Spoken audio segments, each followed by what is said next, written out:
करती। जुलूस में शामिल होइए ना, जुलूस में शामिल होइए। आप ये नहीं है, ये घोर अपराध है। हाँ। दलित के साथ रहते दलित पर लाठीचार्ज नहीं होती।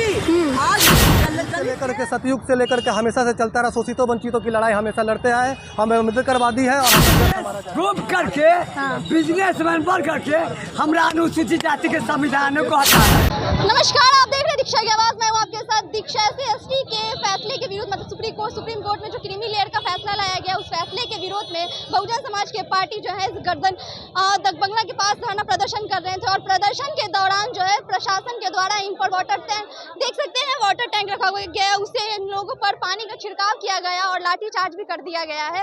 तमाम जो यहाँ पे बहुजन समाज पार्टी के लोग मौजूद हैं, उनसे बात करेंगे क्या कुछ उनकी मांगे हैं और प्रशासन के द्वारा क्या कुछ उनके साथ किया गया है। पता है तो आप करते नहीं करती। जुलूस में शामिल होइए ना, जुलूस में चल लीजिए। आप जैसे मुझे बेटी भी है। अच्छा ठीक। आप जानते नहीं है, क्रांतिकारी भारत है, क्रांतिकारी भारत देश है। सबसे पहले बिहार तो है, यहाँ क्रांतिकारी का राज है। यहाँ हम लोग लाठी से नहीं डरने अब वाले लगता है कि भारत में क्रांतिकारियों का राज चल रहा है, बचा है नहीं, अब चलेगा। हम लोग चुप थे, अब हम लोग फिर से जाग चुके हैं, चूंकि जाग चुके हैं कि हम लोग के हक के लिए सरकार मनोवादी सरकार नहीं। जिस तरह हमारे मुख्यमंत्री नीतीश जी कहते हैं कि मैं दलितों के साथ हूँ, क्या लग रहा है नीतीश जी हम सच में दलितों के साथ हैं? नहीं, दलितों के साथ ये नहीं है, ये घोर अपराध है। दलित के साथ रहते दलित पर लाठीचार्ज नहीं होती। आज दलित के बांटा नहीं जाता है। पहले दलित से महादलित करने वाले नीतीश कुमार न है, तो कैसे दलित के साथ है? दलित और शोषितों वंचितों की अधिकार को वो कुचलना चाहते हैं। ऐसी सरकार से हम लोग मांग करते हैं कि शोषितों वंचितों की लड़ाई में हमारा साथ दे, हमारा विरोध न करे। आप कह रहे हैं कि आप शांति प्रदर्शन कर रहे हैं, उग्रवादी नहीं हुए थे, लेकिन आप लोगों के साथ फिर भी लाठीचार्ज किया गया। ये इस तरह की प्रशासन की तानाशाही, ये बिल्कुल तानाशाही है। अगर शोषितों वंचित अपने अधिकार की लड़ाई के लिए शांति ढंग से और सांकेतिक रूप से पूरे भारत में दलित सेना जाम बंद कर रही है, चक्का जाम कर रही है, शांति से अपना आंदोलन कर रही है, और सरकार अगर फिर भी हम निहत्थे लोगों पे, शोषितों वंचितों पे ये लाठीचार्ज करती है, तो ऐसी सरकार को शर्म से डूब जानी चाहिए।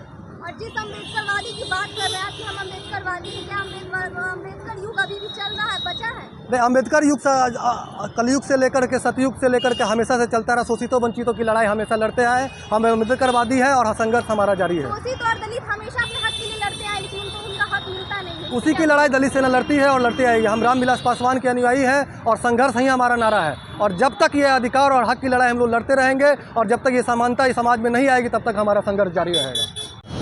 ये बताइए, जिस तरह दलितों के साथ शोषण हमेशा होते आ रहा है और आज भी विकास के नाम पर भी दलितों के साथ शोषण होते ही जा रहा है, इस पे क्या बोलेंगे? देखिए, शोषण तो हो ही रहा है और शोषण के खिलाफ में ही हमारे जो धरती पे अवतार लिए थे बाबा साहेब भीमराव अंबेडकर, तो यही अवतार बन करके और यही शोषण के खिलाफ में आरक्षण लागू किया था, जिसको आज केंद्र सरकार जो सत्ता में बैठी हुई है, घमंडी सरकार, जो किसी भी तरह चाहती है कि षड्यंत्र रच करके आरक्षण को हम लोग तहस कर दे और आरक्षण से वंचित कर दे।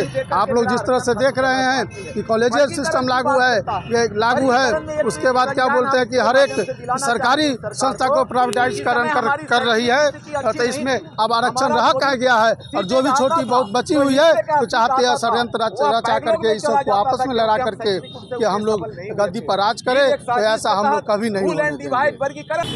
आप ध्यान रखिए, आज जो बंदी पूरे बिहार भारत में हो रहा है, तो नरेंद्र मोदी चाचा को डूब कर मर जाना चाहिए। क्यों डूब के मर जाएंगे?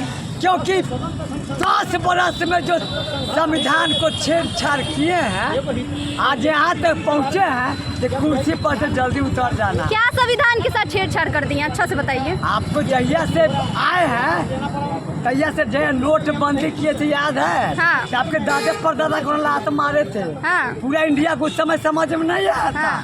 आज पूरे इंडिया को समझ में आ गया कि ये तो नरेंद्र मोदी हमारा पूर्वजों के कब्र खोद रहा है और लोग आगे बढ़ना है, पीछे नहीं मुड़ना है। देश आगे बढ़ेगा, समाज आगे बढ़ेगा। तो पूरा विदेश घूम करके बिजनेसमैन बन करके हमरा अनुसूचित जाति के संविधान को हटाना था। अरे कभी उधर हटा दिया, कभी उधर हटा दिया।